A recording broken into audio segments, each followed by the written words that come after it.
Hey guys, John the Tog here from Stormforce Fitness. Today I'm going to talk you through rowing technique. The rowing machine, or the erg as some people refer to it, is something that most people have used in the gym in some shape or form, but a lot of people are very inefficient with it, and as a result it's something they struggle to progress with, and it is a lot more tiring than it needs to be, kind of thrashing around, not very efficient. So as we go through this video, I want you to think about a phrase that the Navy SEALs use: slow is smooth, smooth is fast. Okay, so you're not necessarily going to go faster simply by trying harder and trying to thrash out more strokes and get more pace. If you take it slowly, get really good technique, a smooth technique, then you will find that you go faster naturally. Okay, so I'm going to show you the 4 stages, and then we're going to break down how you actually improve each bit. So, the 4 stages we have. If we start from this position, the first stage is the drive. Okay, so we drive back to the end of the stroke. Now, where most people go wrong here is popping the hips out and then trying to catch up. It's very disjointed. If you think about 3 stages, we bring the legs in first, then the hips, and then the arms to finish. So in slow motion, the legs drive, then we bring in the hips, then we bring in the arms. Okay, so legs, hips, arms.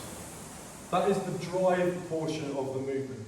So we're keeping an upright posture, we drive the legs, we bring in the hips, and then we bring in the arms to finish.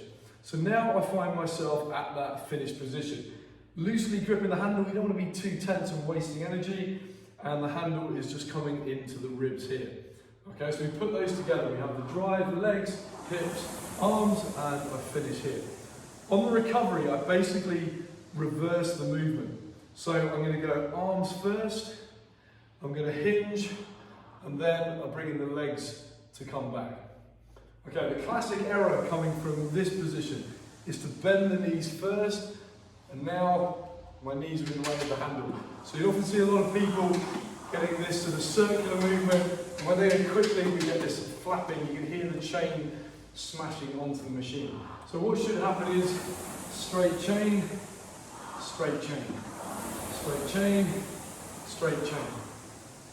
Okay, so it's not simply coming in as quick as we can and losing the legs. It's, I always said, slow and smooth.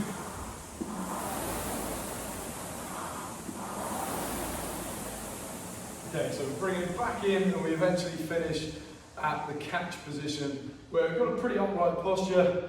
The shins are going to be pretty much vertical, and then we're ready to go again. Okay, so we're not having to come all the way in here, putting a lot of pressure on the back. Makes it impossible then to drive the legs and stay in a good posture. We end up here, the hips kick out, and it becomes a terrible rep. So let's pull that together. We have the drive, legs, hips, arms. Finishing in the ribs, arms, hips, legs, coming into that catch position. Okay, in the next section, I'm going to show you how to develop each bit of the movement. To develop the stroke, we're not just going to start rowing and hope we get better. What we're actually going to do is start from the finished position and gradually add bits to the movement until we have the full thing. So, I'm going to leave myself in this position. This finished position, essentially my body is what we call the sort of 11 o'clock position. Obviously that'll be 12 o'clock, so this is the 11 o'clock position. We're simply going to practice the arms. Okay, obviously you're not going to generate much power. We're simply just practicing what that feels like, bringing the handle into the ribs. Nice and simple. Then, again, keeping the seat where it is, we're going to bring in the body. So we've got a bit of a hinge and arms into the ribs. So we're teaching the body again that the arms go first from the finished position. Then, we're just going to add a little bit of legs. Okay, so I'm just going to clear my knees and come back. So you start getting that timing, finishing with the legs, hips, arms. Legs, hips, arms.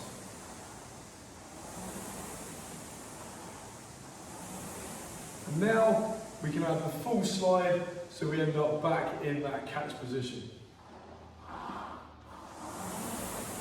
So remember, arms, hinge, legs.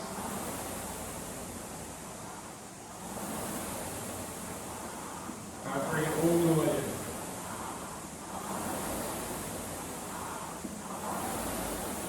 So what we've to do if you want to practice this, it's a great way to warm up. You can spend a minute on each section. So I literally do a minute just working on the arms. It's nice and simple. Just drilling that in. A minute seems a long time, but that is what you need. Repetition to get the right movements. Then I'll bring in a little bit of hip action.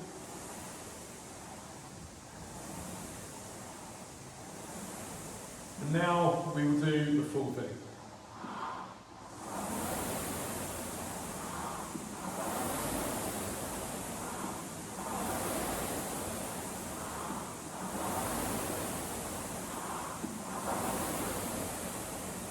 Okay, so that's how you break down the stroke. Like anything in the gym, take your time to practice. Practice the technique, it's always good to do that in the warm-up. As you can see, I'm already breathing a little bit, just by doing those reps on the stages of the stroke. 1 minute on each, take you 3 minutes, and then maybe add another 2 or 3 minutes, long, full strokes, putting it all together.